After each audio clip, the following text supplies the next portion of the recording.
What's up guys, Japanese gamer Mick aka Music this. The wait is over. Rise of the Ronin is finally out for us to play on PlayStation 5. I have long anticipated for this game since the day it was first announced. A Japanese historical action game set in the Bakumatsu Yokohama? Come on, this got to be an epic game to play. But at the same time, I do know that Japanese history is something many of you outside Japan would not learn, and even for many Japanese, they struggle learning this era. So to fully enjoy the game, you might want to know about the brief history leading to this Bakumatsu. Well, me, a Japanese gamer, is here to help. But before we do, I do want to mention one thing. Although I am Japanese, I am not a professional when it comes to Japanese history, but I am a fan of it. If I do have a mistake during this lecture, let me know in the comments. And also, if you have any questions, also comment down below. If you do not know, Rise of the Ronin is a game set in the Edo era, specifically the Bakumatsu time. This era was one of the most turbulent times in the Japanese history, and I believe there will be a lot happening during the game. Bakumatsu is one of the most complicated eras, but at the same time, it's one of the most exciting ones. I haven't played the game yet, but I do want to explain some of the elements that might help you understand the world and the story of Rise of the Ronin. Alright, let's get into the history of Bakumatsu. Bakumatsu is during the 18th century. It is also known as the very last time during the Edo era. Edo era was one of the most peaceful time in Japan, but you could also say that the turbulent Bakumatsu occurred because of this. Before talking about the details, I do have to explain what happened before this time. We are going back to the Sengoku era. Sengoku era was a time full of civil wars. Many strong samurai called the daimyos seek to grasp the authority of the whole country, and many wars happened. There are three names that needs to be mentioned here: Oda Nobunaga, Toyotomi Hideyoshi, and Tokugawa Ieyasu. These three was the protagonists during the Sengoku era. Nobunaga was the first to almost unify the whole country. Hideyoshi was the first to actually unify Japan after Nobunaga's death, and Ieyasu was the one that brought peace to Japan. It was Ieyasu who actually started the Edo era, establishing the Edo Bakufu, a Japanese word for a shogunate government, in Edo, which is the old name for Tokyo. If you do have a chance visiting Japan, you can actually visit the remaining Edo castle in central Tokyo, the castle where the Tokugawa clan controlled the whole nation. Again, Edo era was a very peaceful time compared to the Sengoku era, but this peaceful time came with several conditions.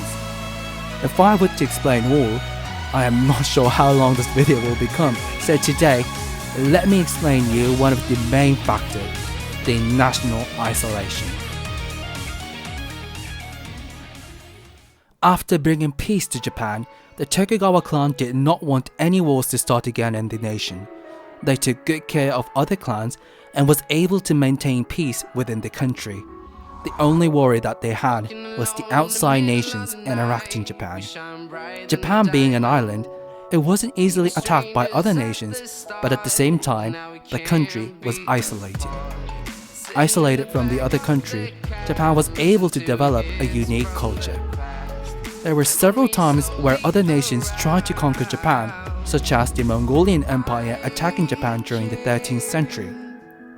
If you want to know more about this Mongolian Empire attacking Japan, or in other words, the Genko War, go ahead and grab Ghost of Tsushima, another great Japanese historical action game developed by Sucker Punch Studio. The Tokugawa clan considered these outside nations would cause another war, but this time, the whole country fighting another nation, causing chaos in Japan. So, what was the solution? A national isolation. The national isolation banned every outside nation to stop by the ports in Japan, and foreign trades were limited to few locations, also limiting to several countries such as the Dutch, The national isolation lasted over 200 years, and because of it, peace was here in Japan.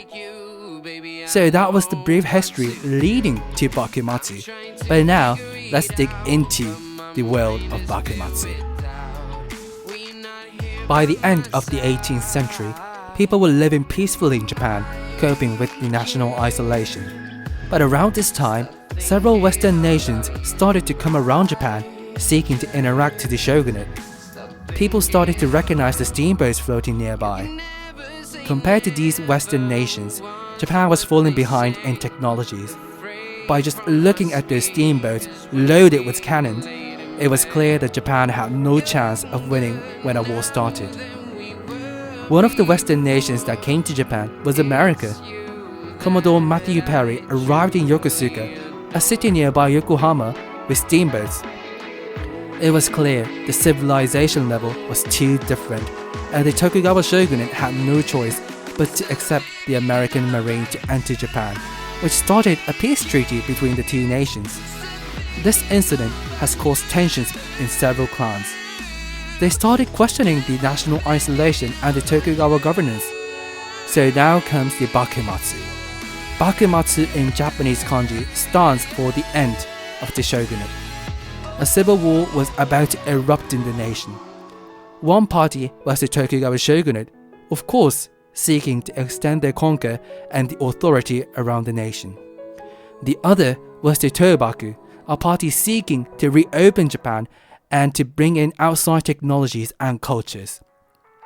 The Tobaku party was afraid of being isolated from the world instead of the peace they live in within the national isolation. As time went by, the Tobaku party gained members, and the Tokugawa shogunate could no longer neglect the growing power.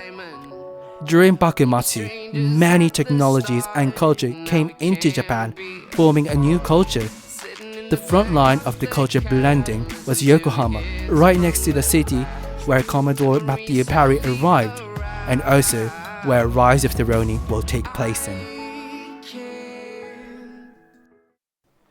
So that will be the brief history leading to Bakumatsu, the most turbulent time where Japan starts to bring in outside culture and the beginning of a new war. Again, this was a brief history, so I might have skipped several core elements about the game, and maybe I have made a mistake about the history. If you have any questions or find any mistakes, let me know in the comments. I am also planning to do a live stream or a video of me playing the game, so if you are interested, don't forget to subscribe as well. I do wonder what kind of story will be told during Rise of the Ronin, and I hope this lecture would help everyone understand and enjoy the game more. That will be it for today. Thank you so much for watching till the end, and I hope to see you guys again in my other videos or in my stream. Bye bye.